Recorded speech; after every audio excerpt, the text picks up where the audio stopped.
Can you please state the amount transferred by PDIC to the Bureau of Treasury pursuant to Special Provision 1D, Volume 1-B of the General Appropriations Act, Fiscal Year 2024, categorized as fund balance?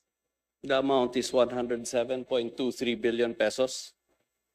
And may I ask who proposed the transfer, Mr. Secretary? The Department of Finance, in implementing the Special Provision 1D of the 2024 General Appropriations Act, requested PDIC to remit that fund balance. So the determination was made by the DOF under Department Circular Number 003/2024. Am I correct? That's correct.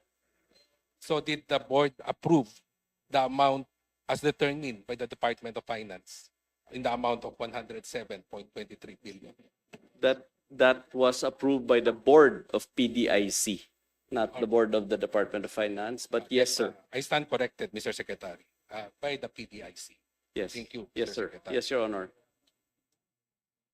Was it approved by the board unanimously? Sorry. By PDIC board? Was it approved unanimously by the PDIC board? Sorry, I was not secretary at that time. So Yes, I'm aware of that, Mr. Secretary. Probably the alternate member at that time can answer to that. I think we have to find out the answer to that question. It's a different board. Don't you have the alternate member present at that time? Who's the alternate?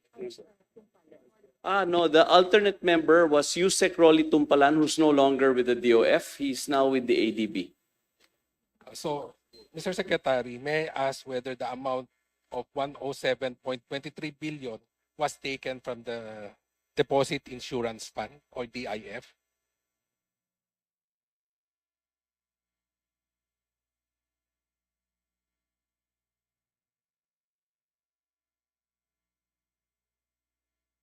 My understanding, based on what I have been informed, is that the 107.23 billion was taken from the unrestricted portion of the Deposit Insurance Fund.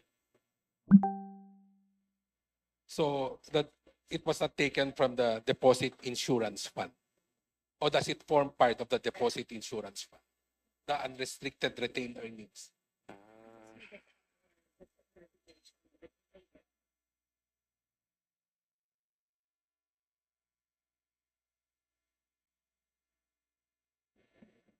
The way it has been explained to me is because it was considered an excess from the Deposit Insurance Fund. So technically, it was not from the Deposit Insurance Fund.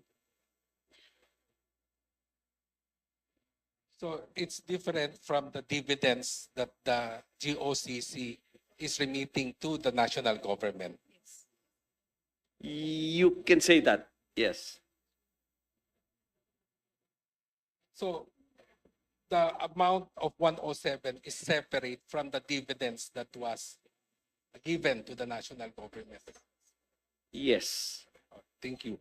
So did the PDIC consider whether the transfer could have an adverse effect to the PDIC's ability to respond in case of bank failures to protect our depositors? Yes, the way it was explained to me that this was clearly over and above what they needed to address any eventuality of depositors' insurance. So it's over and beyond. So they did take that into account. That's why they considered it an excess. Thank you, Mr. Secretary. To Secretary Kim, what percentage of the fiscal year 2027 budget is represented by the unprogrammed appropriation?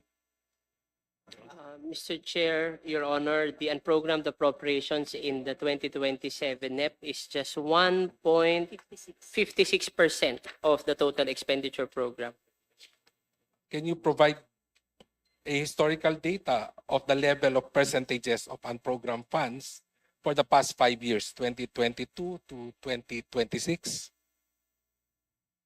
May we request for a minute so that we can retrieve the information, Mr. Chair, Your Honor.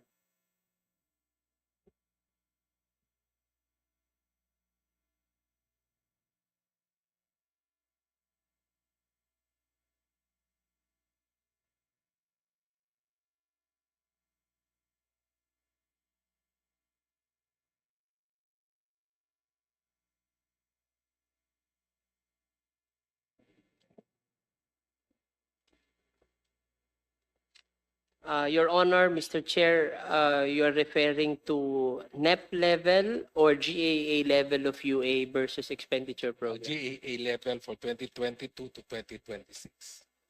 For 2022, that is 5.01%.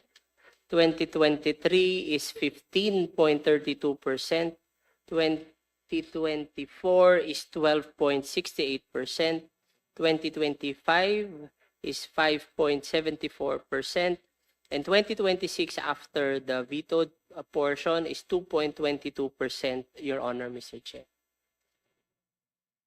So, Mr. Secretary, what is the maximum percentage level of unprogrammed funds in the FY 2027 budget, consistent with the generally accepted fiscal principles or benchmark recommended by multilateral institutions?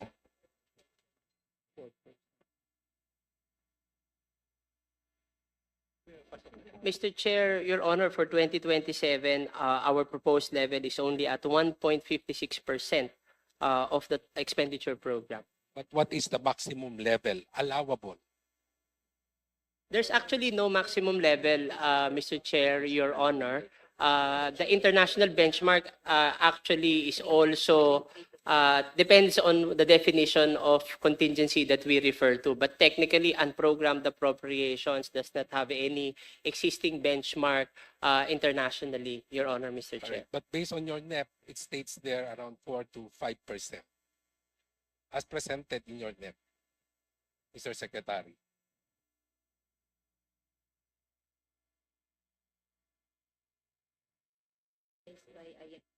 Uh, uh, Based on information, Mr. Chair, Your Honor, that's the figure, that's the range of the proposed UA under the NEP.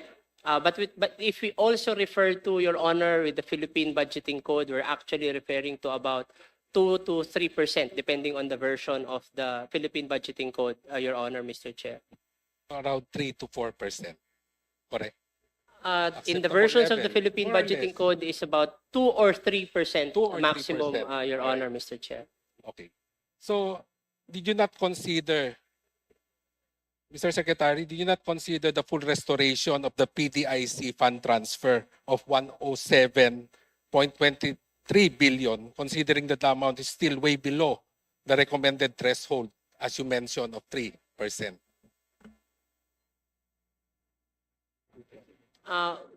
Your Honor, since we're also mindful of the possible sourcing where the restoration of the PDIC remittances will be sourced from, so kahit po ilagay namin yung mas mataas, kung hindi naman po mamimit yung trigger for us to be able to settle this, which is excess revenue, malilimit din po yung capacity ng executive branch to fully restore. That's why we even planned from the start that we can restore this if also the Supreme Court orders the executive to do so, at least in 2 tranches, Your Honor, Mr. Chair. May I ask the governor of Bangko Sentral if it's acceptable to him as to the amount allocated under the unprogrammed appropriation of 50.7 for restoration of PDIC fund? Is it acceptable to BSP as ex officio chairman of PDIC?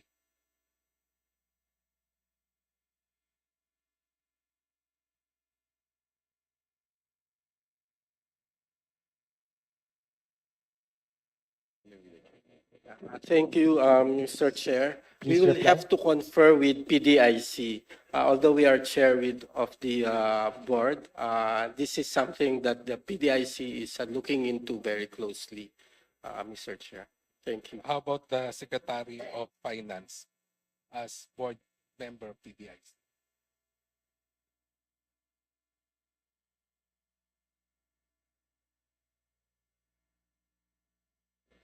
I think the DBM is in the best position to evaluate how much fiscal space we might have. They already evaluated it at 50.7, Mr. Secretary. Yes. Fif- I think that, 57 billion, Mr. Secretary. There was already an evaluation made. I'm Yeah, just correct. asking if it's acceptable on your end, Mr. Secretary. I think it's a question that really should be asked of perhaps not us. Mr. Secretary, you sit in the board of PDIC. I think, Your Honor, I think it's up to the DBM to really estimate how much. And I think if the number they came up with is 57 billion, then that's the fiscal space that they can afford to return to the PDIC this year. I think it's with the understanding that in perhaps next year, or if needed in another year, but hopefully maybe by next year it can be fully returned to PDIC. So the amount is acceptable to you, Mr. Secretary, of 57 billion. Thank you, Mr. Secretary.